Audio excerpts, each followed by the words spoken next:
바다가 있는 사진. 남킹. 하늘을 닮아 푸르게 상처난 바다. 여인은 바다에 사진을 새기고 나는 사진에 바다를 간직한다. 프롤로그. 택시는 오전 8시 정각에 도착했다. 나는 2층 내 방 창가에서 이 광경을 지켜봤다. 그리고 잠깐이나마 휴대전화의 벨 소리를 기대했다. 하지만 운전사는 아무런 행동을 취하지 않았다. 그는 그냥 멍하니 운전석에 앉아 있었다. 나는 어쩔 수 없이 짐가방을 들고 계단을 통하여 1층으로 내려갔다. 운전사가 나를 한번 힐끗 쳐다보더니 고개를 숙여 뭔가를 하였다. 그러자 트렁크가 자동으로 서서히 올라갔다. 그는 아주 귀찮은 듯 천천히 문을 열고 나와 나의 짐 일부를 받아 트렁크에 실었다. 그는 적어도 60은 넘어 보였다. 머리카락은 대부분 빠져 있고 턱수염은 은색으로 덥수룩했다. 퀭한 눈과 무표정한 모습 속에 전형적인 독일인의 무뚝뚝함이 묻어났다. 나는 직감적으로 편안함을 느꼈다. 나의 경험에 비추어 보건대 이런 사람은 공항으로 가는 내내 말 한마디 건네지 않을 타입이다. 그리고 나는 솔직히 지금 누구하고 말할 기분이 아니다. 더구나 낯선 사람이라면 더더욱 그렇다. 나는 딸들과 작별 인사를 나누고 차에 올랐다. 흐린 하늘이었다. 택시가 5번 아우토반으로 접어들었을 때 빗방울이 창에 톡톡 부딪히며 빠르게 옆으로 흘러내렸다. 도로는 한산했고 양옆으로 펼쳐진 완만한 언덕에는 노란 요채꽃이 눈이 부시도록 펼쳐졌다. 매년 보는 익숙한 광경이지만 볼 때마다 감탄이 올라왔다. 독일에 온 그해 겨울 어렵게 구한 월세방에서 나는 지겹도록 많은 눈을 맞았다. 자고 나면 온통 하얀 세상, 밤이 이슥해져도 환하게 밝은 풍경, 마치 동화 속 산타마을 같은 광경을 지켜보면서 나는 다가올 봄에 펼쳐질 금빛 세상은 전혀 예상하지 못했다. 그것도 내 집 베란다 바로 앞에서 말이다. 적당히 외진 곳에 있는 나의 보금자리는 처음에는 밀밭 한가운데라고 생각했는데 어느 순간 옥수수 밭이 되었다가 벼랑간 유채밭으로 둔갑하기도 하였다. 그렇게 30번도 넘는 봄이 빠르게 스쳐갔다. 그러는 사이 애들은 성인이 되어 각자의 짝을 만나 독립하였으며 나는 재작년에 은퇴하였다. 내가 은퇴를 결심한 가장 큰 이유는 아내의 병세가 절망적이기 때문이었다. 그리고 작년 봄 요체의 향기가 절정을 이루던 즈음에 결국 내 곁을 떠났다. 아내는 마지막에 나를 전혀 알아보지 못했다. 30년 가까이 같이 살았지만 그녀는 낯선 이를 대하듯 멀뚱멀뚱한 눈으로 쳐다보기만 하였다. 나는 그때 차라리 잘된 일이라고 생각했다. 만약 아내가 눈물을 흘리며 떠났다면 솔직히 그 고통을 극복할 자신이 없었다. 그녀는 완전히 어린애가 되어 잠을 자듯 편안한 표정으로 숨을 거두었다. 나는 아내가 처음 사무실 문을 열고 들어온 날을 또렷이 기억한다. 독일에 머문 지 3년째였다. 단출하기 이를 데 없는 회사의 영업과장으로 진급한 지 얼마 되지 않는 날이었다. 그 당시 회사는 독일어와 불어, 영어를 능수능란하게 통역할 수 있는 외국인을 오랫동안 구하고 있었다. 나는 금발의 파란 눈, 육중한 몸매의 통역사를 예상했었다. 하지만 사무실에 모습을 드러낸 여인은 전형적인 아시아인이었다. 자그마하고 삐쩍 마른 외형에 막 휴가에서 돌아온 듯 까맣게 탄 얼굴을 하고 있었다. 나는 당황함을 감추지 못한 채 급히 그녀의 이력서를 다시 훑어봤다. 하지만 그녀의 이름뿐만 아니라 나머지 내용에서 한국인 혹은 아시아계라는 단서가 될 만한 어떤 내용도 발견할 수 없었다. 그녀는 프랑스에서 성장하였으며 독일에서 대학을 나와 최근까지 영국에 거주한 것으로 되어 있었다. 그녀는 이런 상황을 당연히 예상한 듯 유창한 독일어로 자신의 상황을 설명하였다. 내가 잘 알아듣지 못하자 이번에는 영국식 영어로 재차 설명하였다. 자신은 한국에서 태어났으나 5살 때 프랑스로 입양되었으며 자란 곳이 독일과 국경에 접한 알자스 로렌 지역인데 이곳은 한때 독일 점령지였기에 자연스레 독일어에 능통하다는 거였다. 그리고 대학 졸업 후 최근 약 3년 동안 잉글랜드와 스코틀랜드 그리고 아일랜드 전역에 여행하듯 두루 살았다고 하였다. 많이 돌아다녀야 할 텐데 괜찮을까요? 나의 첫 질문이었다. 그래서 지원했어요. 우리는 그녀의 기대에 호응하듯 유럽 전역을 구석구석 돌아다녔다. 공업용 다이아몬드를 이용한 절단 혹은 연마 제품을 유럽의 기업체에 팔러 다닌 것이다. 한 달에 20일 정도는 길에서 보냈다. 가까운 곳은 차로, 먼 곳은 비행기로 다녔다. 먼 곳에 갈 데가 더 많았다. 어느새 프랑크푸르트 공항이 집처럼 편안하고 익숙한 곳이 되었다. 처음 2달 동안은 호텔방을 따로 잡았다. 그러던 어느 날 핀란드의 수도 헬싱키에서 차로 2시간을 달려 나타난 한적한 외곽의 시골길에 우리는 차를 멈췄다. 울창한 숲에 비교해 아주 작은 팻말이 이곳이 공원 입구라는 사실을 알려줬다. 우리는 막 계약을 끝낸 상태라 홀가분한 마음으로 이정표를 따라 걸었다. 하늘을 덮을 듯 높은 자작나무 사이로 좁은 길이 끝도 없이 나타났다. 얼마 지나지 않아 천여림의 호수가 그림처럼 눈앞에 펼쳐졌다. 우리는 마주보고 미소를 보냈다. 행복감이 몰려왔다. 세상은 너무도 아름답고 내 곁의 여인은 주체할 수 없을 정도로 사랑스러웠다. 호수길을 따라 온갖 모양의 버섯, 작고 달콤한 산딸기, 이름을 알 수 없는 각종 베리들이 행인을 유혹하였다. 그녀는 익숙한 듯 산딸기와 베리를 따서 한 움큼 내게 내밀었다. 우리는 서로의 이가 까매지는 것을 지켜봤다. 저절로 웃음이 터져 나왔다. 더는 욕망의 랩소디를 숨길 수 없었다. 나는 그녀를 향한 나의 주체할 수 없는 끌림을 묘파하고 말았다. 아내의 손을 처음 잡았다. 그리고 간절한 눈으로 그녀를 쳐다봤다. 그날 이후 우리는 호텔방을 하나만 사용했다. 프랑크푸르트 공항까지는 채 20분이 걸리지 않았다. 가는 동안 나는 몇 번이나 울컥거리며 눈물을 쏟았지만 예상대로 운전사는 내게 눈길 한번 주지 않았다. 결국 우리는 그 흔한 인사말 당케라는 말 한마디 없이 헤어졌다. 덕분에 나는 팁을 아꼈다. 그리고 차바닥에 흘린 콧물에 대한 양심의 가책도 느끼지 않았다. 빗줄기는 더욱 굵어졌다. 하지만 나는 천천히 여행용 가방을 끌었다.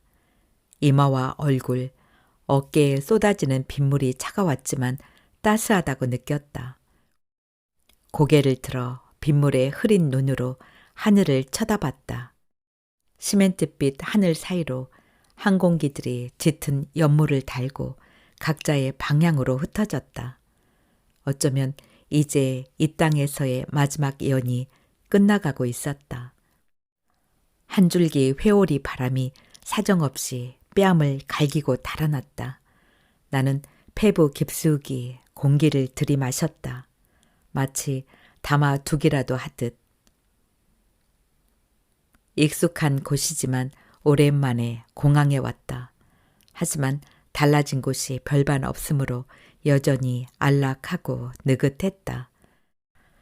30년간 몸에 착 달라붙은 습관대로 엘리베이터와 에스컬레이터를 번갈아 타고 전망대로 올라가 맥도날드에서 값싼 커피를 주문했다. 그리고 한층 내려와 서점 앞 가판대에서 신문을 사고 다시 내려와 출국 절차를 밟았다. 수속을 마친 나는 독일에서의 마지막 문자를 딸들에게 보내고 홍콩 경유 제주도행 비행기에 몸을 실었다.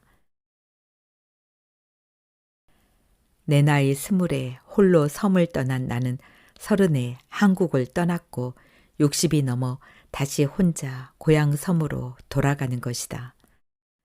그런데 마치 며칠 만에 가는 듯한 느낌이었다. 어머니의 배웅을 받으며 공항행 버스에 올라탄 게 마치 엊그제처럼 선명하다. 무수하게 많은 초록색 나뭇잎들이 차창을 스쳤고 시리도록 하얀 빛이 도로에 가득하였다. 돌아보면 사랑, 청춘, 미래, 기대, 희망 같은 딱히 정의하지 않아도 설레는 단어들 속에 쌓여 있었던 시절이었다. 하지만 이제 나는 죽음, 불안함, 늙음, 그리움, 후회, 빈뇨증과 강박 신경증을 안고 돌아왔다. 내 앞에 드리워진 어슴푸레한 땅거미를 보는 것이다. 비행기는 천천히 움직이며 활주로 출발선으로 들어섰다. 어느새 비는 그치고 설핏 밝은 햇빛이 보이는가 싶더니 짙은 안개가 몰려왔다. 변덕스럽기 짝이 없는 독일 날씨는 떠나는 날까지 기대를 저버리지 않았다. 삽시간에 세상이 회색으로 덧칠해졌다. 바람과 거친 빗방울이 거세게 창을 두드린 공항 대기실에서의 불안한 기분을 생각하면 지금은 마치 시간 여행을 떠나는 듯 몽환답기까지 하였다. 전멸등이 길쭉하게 세로로 반짝이며 흐린 시야에 잠시 들어왔다. 이내 사라졌다. 공항 터미널 빌딩은 어른거리는 흔적으로만 남아 서서히 뒤로 물러났다. 이윽고 지독한 굉음이 시작되었다.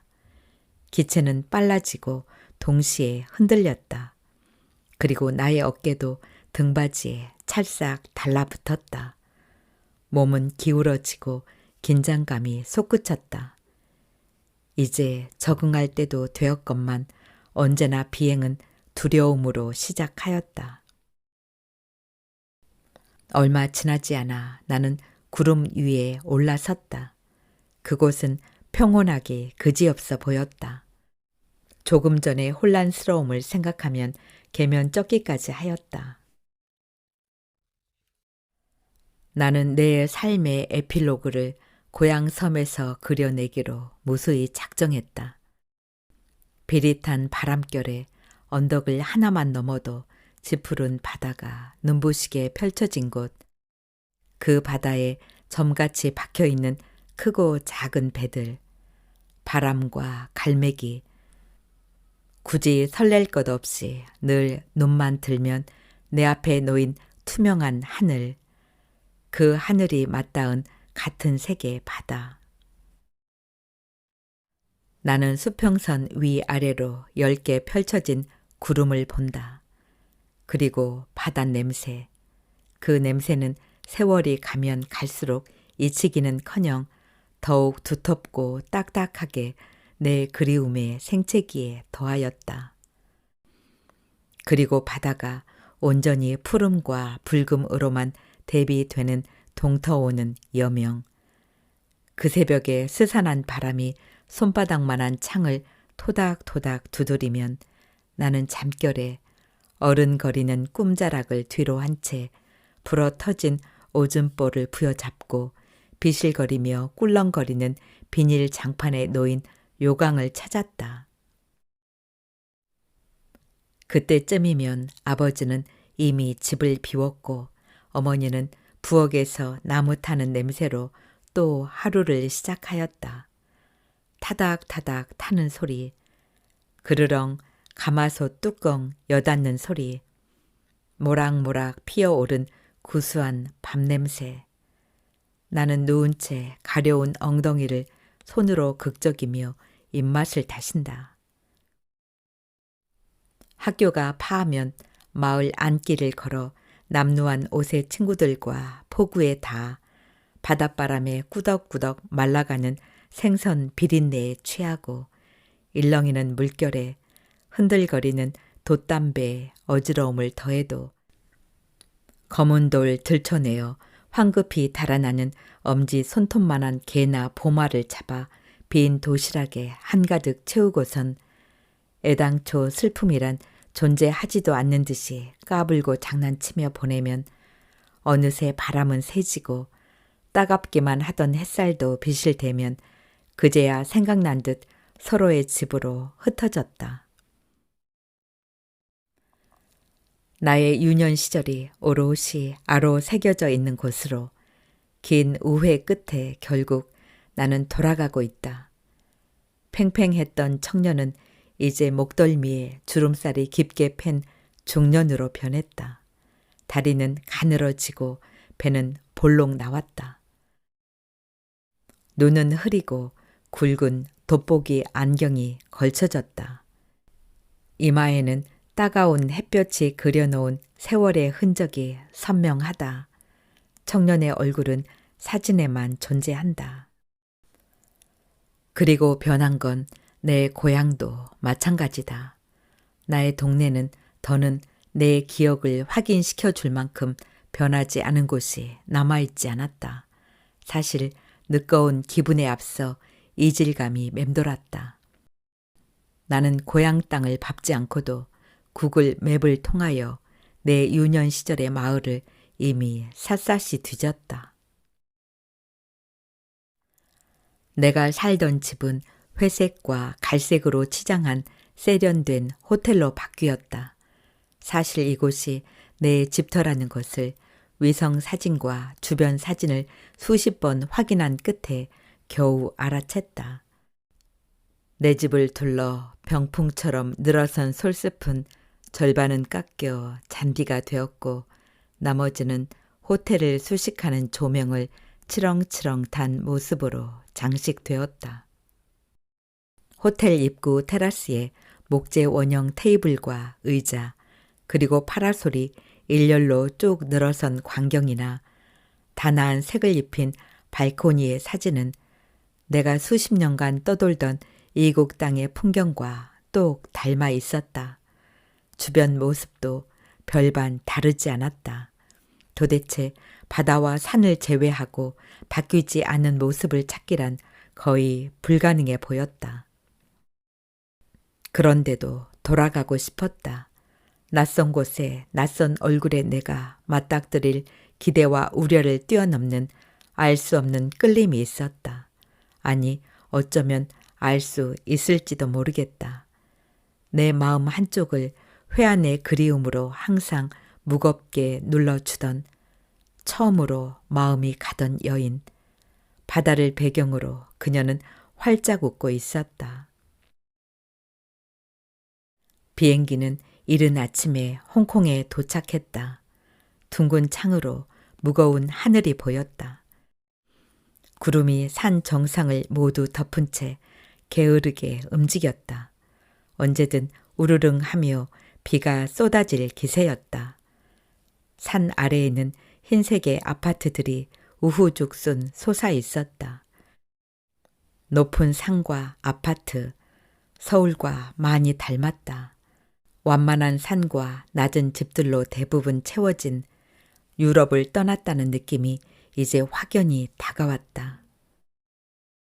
트랩에 내려서자 매캐한 경유 냄새가 습하고 무더운 공기에 묻어왔다. 홍콩은 처음이었다. 유럽 대륙 구석구석, 아메리카, 심지어 아프리카와 중동 지역도 방문하였지만 정작 내 나라 근처 지역을 방문한 것은 이번이 처음이다. 그것도 환승을 위해 잠시 3시간 정도 머무는 것이니 엄밀히 방문이라고 하기도 어렵다.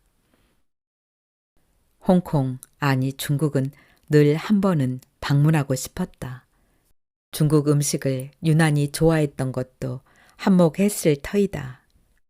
유년 시절 생일날 같은 특별한 날에나 맛볼 수 있었던 자장면, 그 오묘한 맛의 검은 음식. 잠자리에 들 때면 자장면을 매일 먹을 수 있을 정도로 부자가 되고 싶다는 간절함을 되뇌곤 하였다. 나이가 들수록 자장면은 간짜장으로, 다시 삼선 짜장으로, 결국에는 탕수육으로 바뀌었지만 중화 요리에 대한 식탐만큼은 식을 줄 몰랐다.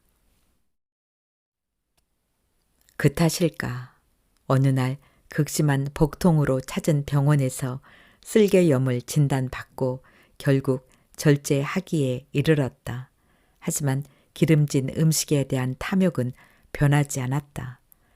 독일에 처음 도착한 날, 그날 저녁도 한국 식당에서 자장면을 먹었으니 말이다. 10유로나 하는 턱없이 비싼 값에도 불구하고. 하지만 정작 중국으로 이끄는 힘은 중국 화폐 20위안에 그려진 9일인 때문이었다. 결혼 2년 후 우리는 뒤늦게 두바이로 신혼여행을 떠났다. 주말을 끼어 겨우 5일 정도 여유가 있었던 우리는 아직 가보지 않은 가장 가까운 곳으로 선택했다. 그리고 여행 사흘째 되던 날 사막 투어에 지친 나는 본능적으로 기름진 음식을 찾았다. 우리는 아랍 전통 복장을 한 호텔리어의 안내에 따라 격자 무늬가 선명한 대리석 바닥을 따라 걸었다. 따각따각 명랑한 소리가 발밑에서 울렸다. 창 너머에는 무성한 열대 덤불이 보였다. 이 도시는 마치 사치 속에 푹 빠진 듯 하였다. 천장은 온통 반짝이는 유리였다. 그 광채 속에 얼빠진 모습으로 해에 웃고 있는 내가 담겼다. 호텔과 연결된 중국 식당은 크고 화려하기가 이를 데 없었다. 중국 박물관을 그대로 옮겨 놓은 듯 했다. 화려함과 사치, 향락이 나의 밖에, 주위에, 앞에 머물렀다. 수려한 문양이 새겨진 중국 전통 의상 치파오로 멋을 낸 안내원이 창가에 있는 식탁으로 우리를 이끌었다. 주문 후 아내는 나의 손을 꼭 잡고 세상에서 가장 편안한 미소를 보냈다. 초록색 입욕제를 푼 목욕물에서 나던 향기가 흘렀다. 반짝이는 연녹색 식기와 그 속을 채운 탐스러운 음식들이 차려졌다. 공간을 지배하는 음식 냄새는 꿈처럼 몽롱했다. 틀림없이 조금 전 기억은 황량한 사막이었다. 밀가루만큼 부드러운 모래가 이글거리는 태양과 바람에 부서져 끈적거리는 피부에 달라붙어 불편을 호소하고 있었다. 새로움에 대한 탄성은 금세 유쾌하지 않은 생소함에 자리를 내줬다. 차로 도시를 조금만 벗어나도 온통 모래만 있는 곳. 마치 아무데도 아닌 것이 끝없이 펼쳐져 무와 유, 가능성과 의아함, 비밀과 모순이 혼재한 것처럼 느껴졌다. 그러던 어느 순간 나는 식탁의 오른쪽 벽면을 넓게 차지한 수묵화 같은 사진에 정신이 쏠렸다.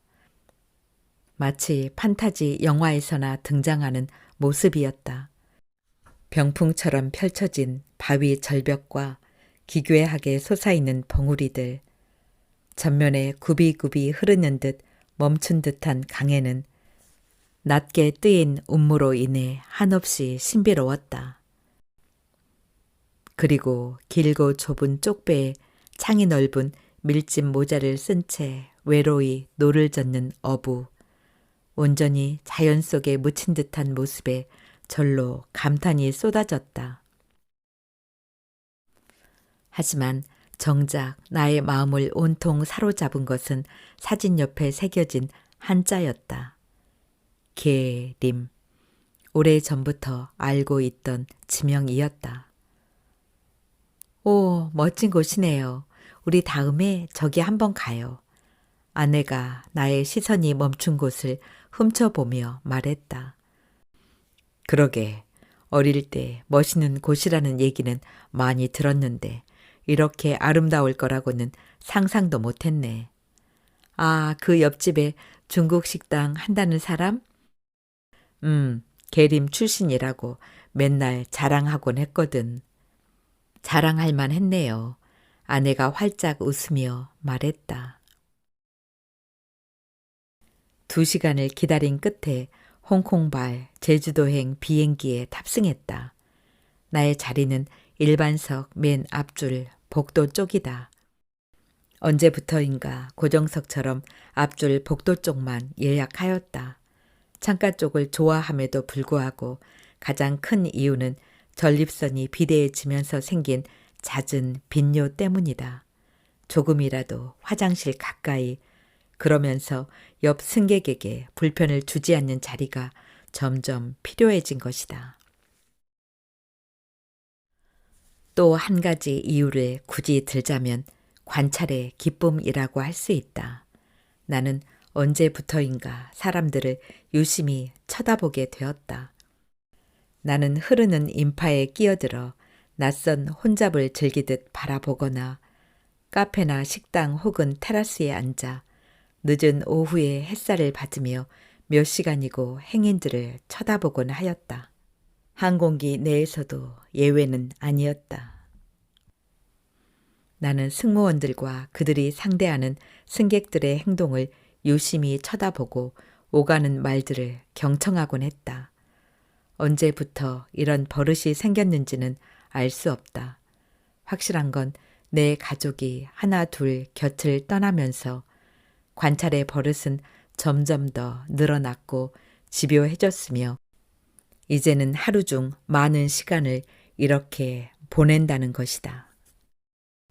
나는 내 시야 속으로 들어온 그들을 보며 그들의 인생을 상상한다. 그들의 웃음을 지켜보며 사랑을 추측하고 무심한 표정에서 삶의 고통을 살펴보고 오가는 말들에게서 사람들의 관계를 짐작하곤 하였다. 그리고 추측한 그들의 인생을 나의 기억 속에 채워 넣으며 희노애락을 담은 이야기를 지어내곤 하였다. 나는 내 삶의 마지막 날에 내가 상상한 인생 속에 둘러싸인 채 잠들고 싶다는 생각을 종종 하곤 했다. 기내는 빈자리 하나 없이 승객들로 가득하였고 공간은 장터에 온 듯한 소음으로 채워졌다. 대부분 중국인 관광객처럼 보였다. 그들은 대부분 수수하고 가벼운 옷차림에 기대나 흥분 혹은 즐거움을 머금고 있었다. 알아들을 수는 없으나 연인이나 가족, 친구처럼 친숙한 사이에서 오가는 가벼운 톤의 대화들이 나를 미소 짓게 하였다. 내 옆에는 중년의 남자와 그의 어린 자식 둘이 나란히 앉았다. 어린이들은 기내가 익숙한 듯 이어폰을 끼고 전면에 붙은 태블릿 PC를 손으로 꾹꾹 눌러 그들이 원하는 애니메이션에 금방 빠져들었다. 내 옆에 남자는 신발을 벗고 미리 준비한 실내화를 신더니 비행기가 이륙하기 전인데도 비스듬히 누워 눈을 감았다. 나는 수도 없이 많은 종류의 비행기를 타고 기대치보다 훨씬 많은 시간을 공중에 떠 있었지만 여전히 이륙과 착륙을 준비하는 시간에는 긴장을 멈출 수가 없다. 특히 이륙 때는 나도 모르게 등에서 식은땀이 흐르고 마치 물에 빠지기라도 한 듯 좌석 손잡이를 손으로 꽉 움켜쥐곤 하였다. 아내는 언제나 그런 나의 모습을 신기해하고 따뜻한 위로를 보내곤 하였다. 결혼 전, 그러니까 그녀의 입사 후 첫 해외 출장으로 영국 런던행 비행기에 올랐을 때였다. 이륙 전 딱딱하게 굳어가는 나의 표정을 처음 확인한 그녀는 작고 깡마른 손을 나의 어깨에 살포시 얹고는 마치 어린 아들을 쳐다보는 어머니 같은 눈길을 보내주었다. 나는 그 순간 그녀의 작은 품속에 푹 파묻고 싶다는 강렬한 욕구를 느꼈다. 그녀의 작은 손짓 하나만으로 내 속을 채우던 불안이 사라지며 미처 경험하지 못한 안도감이 생기는 것을 느낄 수 있었기 때문이었다. 나는 그때 무엇인가를 깨달았다. 고향을 떠난 후 내가 얼마나 사랑을 갈구하는지를, 마치 한파 속에 부드럽고 두툼한 외투를 건네 받은 듯 하였다. 나는 영업 전문가로서 치열한 세상에서 처절하게 뛰면서 살았다. 나는 스스로 냉소적이며 속물적인 인간으로 나를 포장하고 그런 기만적 확신 속에 세상을 무의미하게 바라보곤 하였다. 나는 주고받는 계산 속에 나에게 길들었고 현대인이라면 이미 흔한 냉랭함을 넘어 경쟁자의 고통을 은근히 기대하는 일종의 사디즘적인 단계로 진행하고 있음을 가끔 놀라듯 자신을 바라보곤 하였다. 홀로 자신의 양심을 후벼 파는 그런 단계 말이다. 어쩌면 자신을 냉혈한으로 만드는 절망적인 냉담함 속에 묻혀 있었는지도 모르겠다. 하지만 나는 이제 그녀의 손에서 전해진 따스함에, 그 다정함의 창을 통해 그 너머의 사랑을 보았다.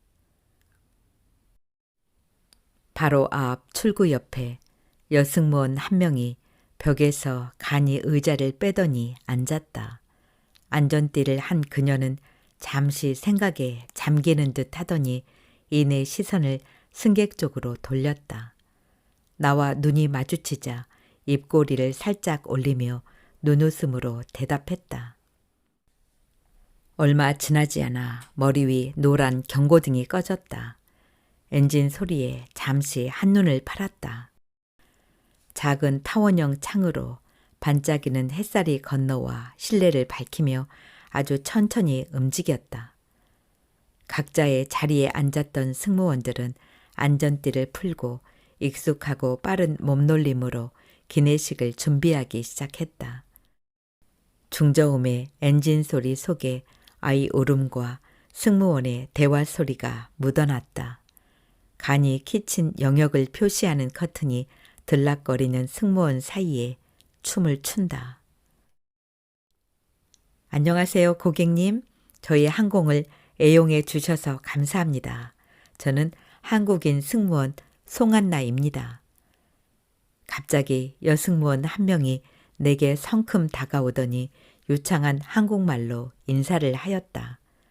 예상하지 못한 상황이었다. 조금 전 내게 미소를 띠던 그녀였다. 홍콩 항공기에 한국인 승무원이 있을 줄은. 그런데 사실 더 놀란 거는 내가 한국 사람이라는 것을 어떻게 알았을까 하는 거였다.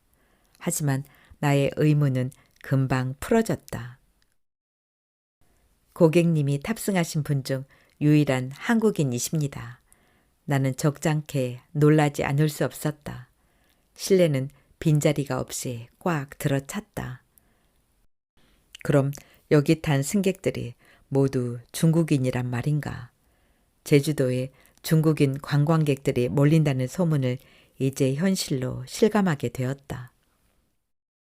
그녀는 내게 기내식 메뉴를 보여주었다. 나는 딤섬을 포함한 메뉴를 선택했다.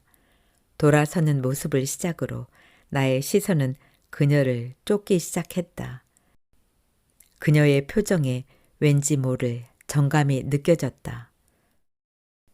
동포라서 그런가. 하지만 외양에서 다가오는 느낌은 다른 승무원과 별반 다르지 않았다. 미소와 행동, 표정과 걸음에서 이성으로 분석할 수 없는 묘한 끌림 같은 것을 감지하였는지도 모르겠다. 아무튼 나의 시선은 온통 그녀에게 쏠리고 말았다. 그녀가 기내식을 건넸다. 나는 그 순간 묘하게 올라간 그녀의 입꼬리에 익숙함을 느꼈다. 소녀는 자장면 2그릇을 익숙하게 식탁에 놓았다. 시내에 있는 중학교를 어머니와 함께 처음 방문한 날, 나의 자취방을 알아보던 중 학교 근처 중식당에 들렀다. 주방에선 떠들썩한 중국말이 들려왔다. 늦은 오후라 손님은 우리뿐이었다. 나는 자장면 곱빼기를 걸신 들린 듯이 먹어 치웠다. 포만감이 즐겁게 밀려왔다. 그리고 나는 뒤늦게 벽에 붙은 종이를 발견했다. 방 있음. 나는 고등학교까지 6년을 그곳에서 살았다. 중국 식당 옆 다세대 주택 지하방. 소녀는 나와 같은 학교, 같은 학년이었다. 아쉽게도 같은 반은 되지 못했지만 6년을 알고 지냈다. 그녀는 로맨틱 요소가 강한 문학 서적들을 늘 끌어안고 다녔다. 그녀의 몸에는 항상 들쩍지근하고 달콤한 양파 냄새가 풍겼다. 그리고 암청색의 예쁘장한 블라우스를 즐겨 입었다. 그녀 위로 오빠가 3명 있었다. 가족 모두 식당 일을 도왔다. 아니, 종사했다. 그녀는 오빠들의 짓궂은 장난 속에 방과 후면 언제나 식당 홀을 지키며 줄곧 의미심장하면서 생경한 쾌활함 속에 사는 듯 보였다. 그녀는 가족 중 가장 말랐다. 그녀는 살이 좀 투실투실 하면서도 세련된 끌림을 간직하고 있었다. 나는 한 달에 한 번 집에서 받은 용돈으로 자장면을 먹었다. 행복한 순간이었다. 그녀가 내려놓은 자장면과 미소, 갈수록 그녀에게 끌렸다. 성산이 보이는 바닷가, 고향에서의 마지막 봄, 100일장. 나는 비로소 그녀를 발견했다. 그녀는 감상적인 상태로 한동안 바다를 바라보고 있었다. 옆에 놓인 원고지가 바람에 까딱거렸다. 구름 한 점 없이 맑았다. 세상은 온통 하늘과 바다, 바람과 햇빛 뿐이었다. 저기 사진 한 장 어때? 그녀가 돌아섰다. 그리고 활짝 웃었다. 저 혹시 노트와 펜을 얻을 수 있을까요? 나의 취미 중 하나다. 항공사에서 제공하는 노트와 펜은 디자인이 좋다. 게다가 무료다. 나는 사랑하는 사람에게 뭔가를 보낼 때는 꼭 편지를 동봉한다. 물론 항공사에서 받은 노트를 이용한다. 대부분 짧은 글이지만 쓸 때마다 기분이 좋아진다. 제주도로 돌아가시는 길인가요? 그녀는 내게 노트와 편지 봉투, 펜을 건네주며 물었다. 비행이 거의 끝나가고 있었다. 네, 그렇죠. 아주 많은 시간이 지났지만 40년 만에요. 와우, 그녀의 놀란 듯한 표정이 재미있다. 그럼 그동안은 육지에 한 10년, 독일에서 한 30년 정도 살았죠. 그럼 제주도가 고향이시네요. 네, 그렇죠. 그러자 그녀는 손을 내밀며 악수를 청한다. 고향분을 뵙게 되어 반갑습니다. 아, 그럼? 네, 저는 7살까지 제주도에 살았어요. 그녀가 말을 이으려는 순간 승객 한 사람이 그녀에게 다가왔다. 빠른 중국말이 오고 갔다. 그녀는 잠시 자리를 피했다. 얼마 지나지 않아 그녀가 돌아왔다. 위성 사진으로 미리 좀 봤는데 동네가 너무 많이 바뀌었어요. 네, 많이 바뀌었죠. 저는 어릴 때라 기억이 잘 나지 않지만요. 그녀는 고개를 끄덕하였다. 은퇴 후 고향에서 살기로 작정하고 가는 건데 모르겠어요. 고향에 간다는 느낌이 별로 안 드네요. 마치 외국 같은. 그럼 친척이나 친구분들은 좀 계시고요. 그녀의 물음에 나는 고개를 설레설레 저었다. 부모님 돌아가시고 형제들은 모두 서울에 살고 이북 출신이라 한번 찾아봐야죠. 뭐 딱히 소일거리도 없는데. 친구분들은 좀 계시지 않을까요? 사실 좀 궁금한 사람이. 나는 지갑을 펼쳐 그녀에게 오래된 사진을 내밀었다. 온통 푸른 하늘과 바다. 그 속에 담긴 눈부시게 맑은 미소의 소녀. 나는 사진을 보고 있는 안나를 바라본다. 호기심이 다분한 표정. 그녀의 미소 속에 찰나와도 같이 많은 감정이 흐른다. 당혹스럽게 많은 이야기가. 옆집 친구인데 고등학교까지 줄곧 같은 학교에 다녔어요. 그녀는 사진에서 눈을 떼지 않는다. 고개만 까닥거린다. 표정이 이상하게 무거워진다. 9일인 출신이라고 엄청나게 자랑했어요. 물론 9일이는 잘 아실 테고. 여전히 그녀는 사진에 박혀 있다. 마치 사진 속의 세상으로 떠난 듯 움직임이 사라졌다. 딩딩딩 착륙 경고등이 켜졌다. 그녀는 멈칫하더니 자신의 자리에 가서 앉았다. 안전띠를 하자 기내 방송이 들렸다. 비행기는 다양한 소리를 내기 시작했다. 좌측 우측 한 번씩 기우뚱거리더니 이내 평형을 잡았다. 바다가 삽시간에 나타났다 사라졌다. 긴장에 몰려왔다. 아내가 그립다. 바다를 닮은 그녀의 눈동자가 그립다. 그녀의 작은 손이 내 손등에 닿는 포근함이 더욱 그립다. 나는 맞은편에 앉은 안나를 불안한 눈빛으로 쳐다봤다. 그녀는 고개를 조금 떨구고 있었다. 한 손에는 여전히 나의 사진이 들려있다. 구름이 빠른 속도로 창을 비껴갔다. 지상으로 가까울수록 세상은 점점 빨라졌다. 이윽고 활주로에 다다른 듯 녹색과 회색 활주로가 잽싸게 지나간다. 쿵쿵 하고 몇 번의 소리와 함께 기체가 흔들리다 부르르 떨며 굉음을 내질렀다. 순간 나도 모르게 안도의 한숨이 터져 나왔다. 그녀가 나를 쳐다봤다. 이슬이 맺혔다. 나는 그 순간 따스함을 느꼈다.